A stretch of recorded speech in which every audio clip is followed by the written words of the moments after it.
అనేటువంటి అహంకారాన్ని దూరం చేయాలి. अपने अहम और अहंकार को दूर करने का प्रयास करो. నాది నాది అనేటువంటి మమకారాన్ని విసర్జించాలి.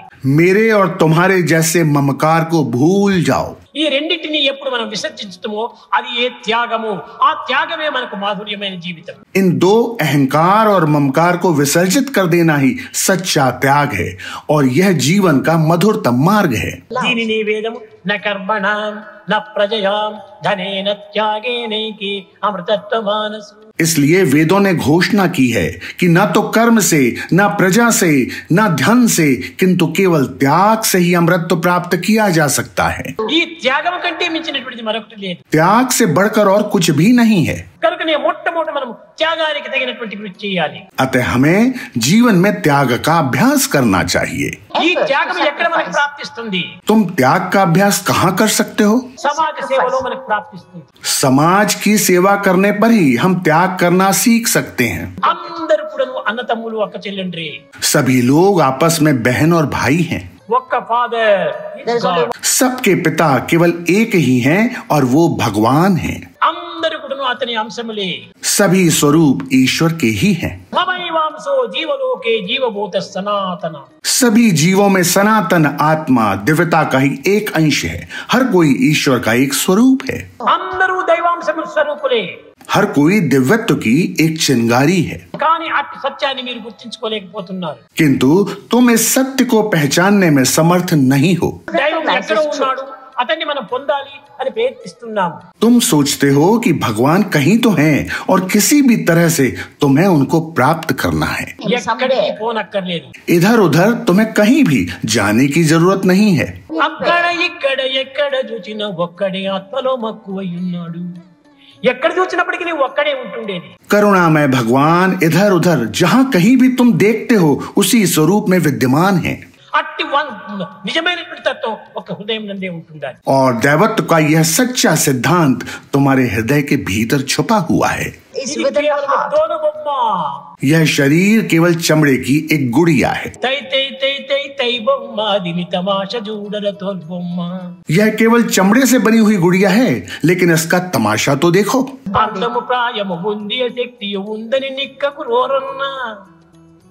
అందము ప్రాయము ఇంద్రియ శక్తియు ఉందని నిక్కకు రోరన్న.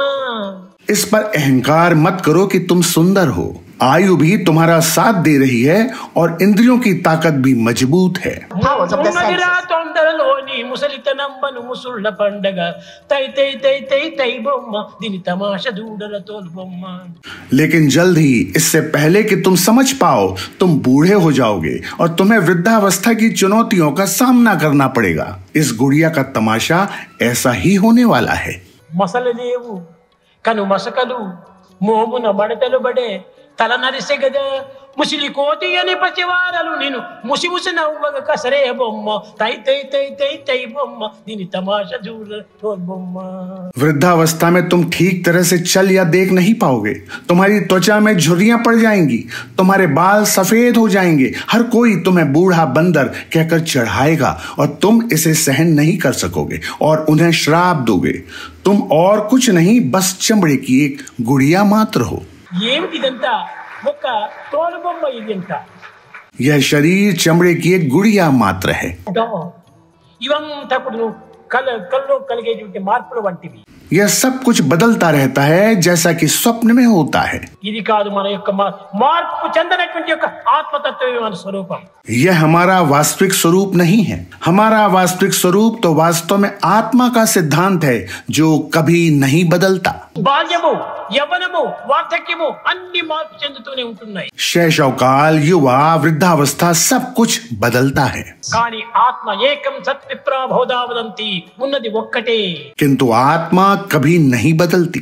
एक ही सत्य है जिसकी विद्वान अलग अलग प्रकार से व्याख्या करते हैं. ఏకాత్మ సర్వభూతాంతరాత్మ. एक ही आत्मा है जो सभी जीवों में व्याप्त है. एक प्रभु का अनेक नाम. एक प्रभु के कई नाम होते हैं। కనుక ఇట్టి సత్యాన్ని మనం గుర్తించినప్పుడే మనలో శాంతి ఆనందము మనలో ఆవిర్భవిస్తుంది। जब हम इस सत्य की अनुभूति कर लेते हैं, केवल तभी हम प्रसन्नता और शांति का अनुभव कर सकते हैं। ఈనాటి మానవుడు శాంతి శాంతి శాంతి శాంతి, ఎక్కడ ఉంది శాంతి? आज का मनुष्य शांति की मांग करता है, शांति शांति शांति शांति, लेकिन शांति कहाँ है? శాంతి బయట లేదు, మన లోపల ఉంటుండాలి। शांति बाहर नहीं है, वह हमारे भीतर ही है। హృదయవాసి అయినటువంటి భగవంతుని మనము స్మరించినప్పుడే తప్పక మనకు శాంతి లభ్యమవుతుంది। जब हम हृदयवासी ईश्वर का स्मरण करने लगेंगे तो शांति प्राप्त हो जाएगी। హృదయాన్ని విస్మరించి బాహ్యాన్ని విశ్వసించి మనం అనేక బంధనకు గురి అవుతున్నాం। हृदय का विसर्जन करके और दिव्यता का विस्मरण करके हम संसार में विश्वास करते हैं और बंधन में पड़ जाते हैं। समस्त लोग